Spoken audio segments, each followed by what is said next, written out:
just going to ask you a few questions. We started researching the fast track amendment to the pilot program earlier this semester. So we're still kind of in the information gathering phase, trying to better understand what the policy is and how it's helping affordable housing development. So first, I'll let you introduce yourself. Just want to hear how long you've been in the development space. Yeah. Absolutely. Eddie Carrington, and I've been in real estate probably for closer to, 18 years, and I kind of got into real estate based off of what my clients at the bank at that time were doing. A lot of my clients were big three employees, GM, Ford, Chrysler at the time, which eventually got bought out. But a lot of these individuals, and this is when I was in banking in the city of Detroit, a lot of these individuals didn't look at their 401k or their Social Security as their primary source of retirement income. They looked at real estate as their nest egg. And so there were a lot of people at that time buying houses, rehabbing them, Section 8ing them out, and doing really well to a point where, as a banker, I'm like, well, maybe I can. I'm seeing it firsthand, and I'm like, well, maybe I can try my hand at real estate myself. So I eventually bought a house, and it was more or less a nightmare, but luckily I was able to break even, and more importantly, I kept going. A lot of times it's like 90% plus percentage of individuals who buy their first investment home, and that being their only investment home, due to the challenges that you run into when you're trying to rehab a house and you don't know what you're doing. But fast forward to 2016, I was introduced to commercial development. There was a developer by the name of Cliff Brown, and snuck into what is called Detroit Homecoming event that is thrown by the Gilbert family. They try to convince people who moved out the city of Detroit to move back in with some of their dollars and potentially invest in certain opportunities. But long story short, I was able to be introduced to this developer by the name of Cliff Brown, and it allowed for me to kind of see opportunity similar to when I saw opportunity when I worked at the bank with the big three individuals. I'm like, well, if this guy can do it, he looked like me, I saw myself in him. And so with that introduction, I'm like, well, maybe I'll see what I can do. So roughly 3 to 4 years, I learned how to do my own RFPs. I look online and just basically Google request for proposal package that have been submitted to other cities, counties, and states. I come across a number of them, and I pretty much carbon copy them in a number of ways. I kind of parse together the proposal based off of my liking, but like learning from individuals outside of my network. And ultimately, I submit RFP proposals, and I don't win. Luckily, back in 2020, I've gotten a few denials. I've learned my lessons, and I was able to be awarded a project in East English Village in Detroit. And this is where we were able to redevelop, or basically construct a new facility where there was once an old Charter One bank, and we demolished the bank and we constructed a mixed-use facility, 18 apartments, all affordable apartments, and 2 commercial bays on the ground level. Now, this was my first commercial project, but it had grant dollars, it had senior debt, it had new market tax credits, tax abatements, Brownfield included. It had CRP dollars from the state. So pretty complex capital stack for an $8 million project, which to me at that time was a lot of money, right? With my properties, I would buy a house from the land bank for $2,000 and invest my own money into fixing it up. Whereas now we're talking about an $8 million project, but that's still small potatoes in comparison to what folks are doing around the city. I do have a tax abatement on the project. It's a PA 210, so it's a 10-year tax abatement. And Okay. I have yet to implement the pilot due to the fact that I'm not sure if it has been fully confirmed Right, through right. the process that the city needs to go through in order to implement it the way they need to.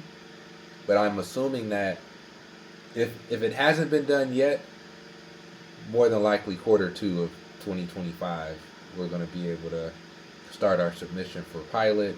And the Okay. assumption is that we're going to be able to have that get pushed through or approved a lot quicker than the traditional method of going in front of city council and working with the DEGC and potentially taking anywhere from 6 to 9 months to get approved for a 10-year or 12-year tax abatement, whether it be Oprah, PA 210, or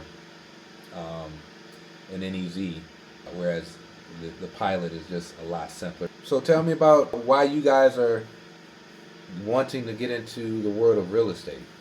Are you wanting to develop your own projects? Is it more community development? Talk to me about you guys.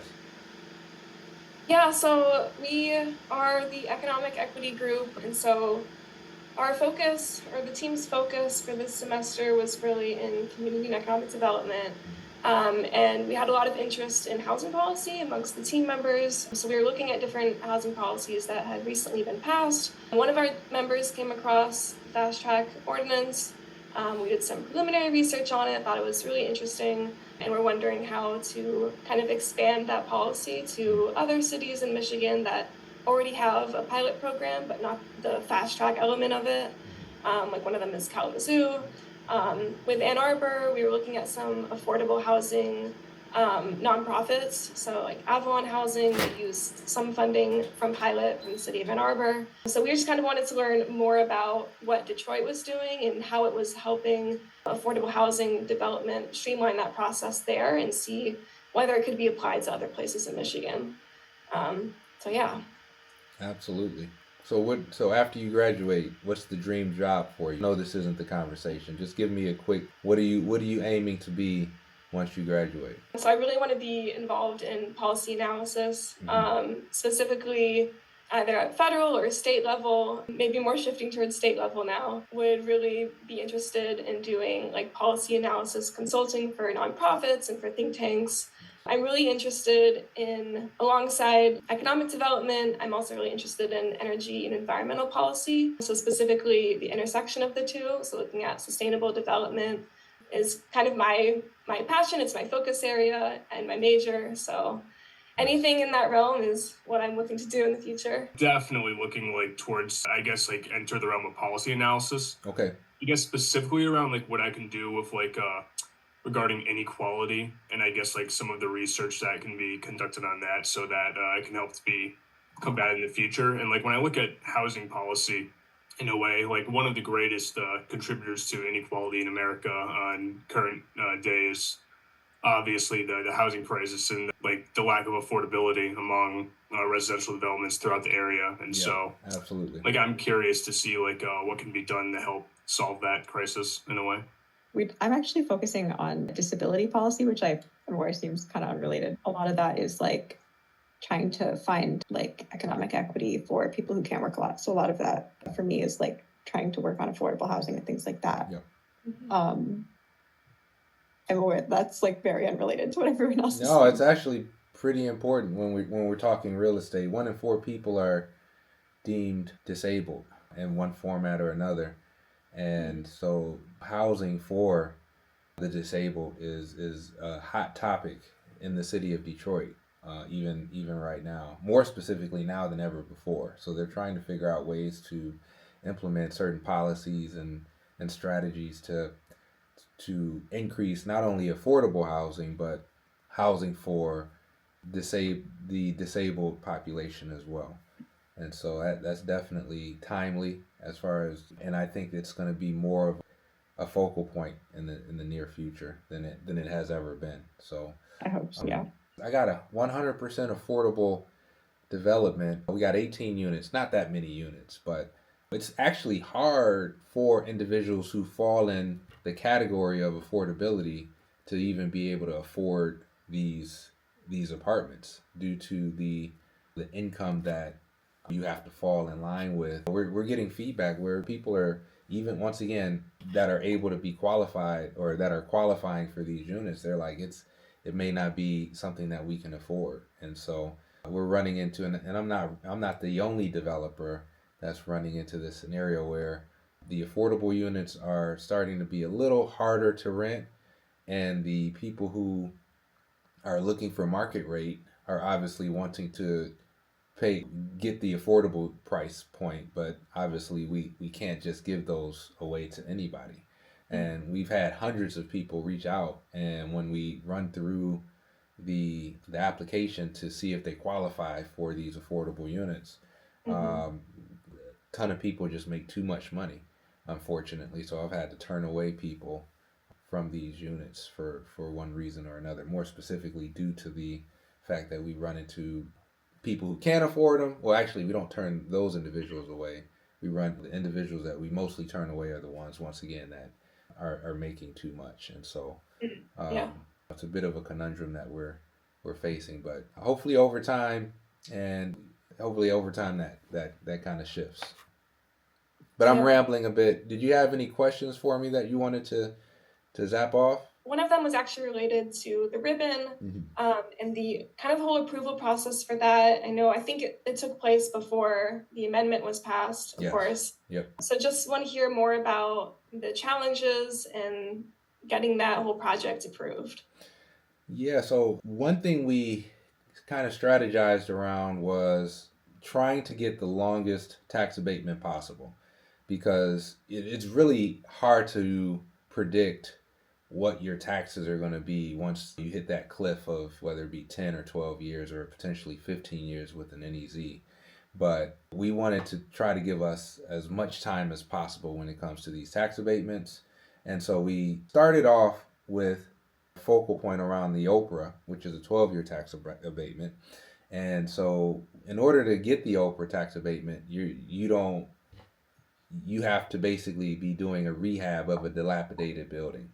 And so what we ended up doing is, at first, not tearing down the entire commercial facility. We left 2 walls up, and we were hoping that those 2 walls were structurally sufficient in order for us to build a top and around and so on and so forth. But once we were complete with our first demo phase, the engineer came out and said, you got to take these walls down too. And so we took the walls down, and I immediately reached out to the city and I said, hey, look, I don't know if you guys drive around and kind of confirm if a portion of the building is still up or not, but I wanted to be proactive and let that we ultimately ended up needing to demo the entire building.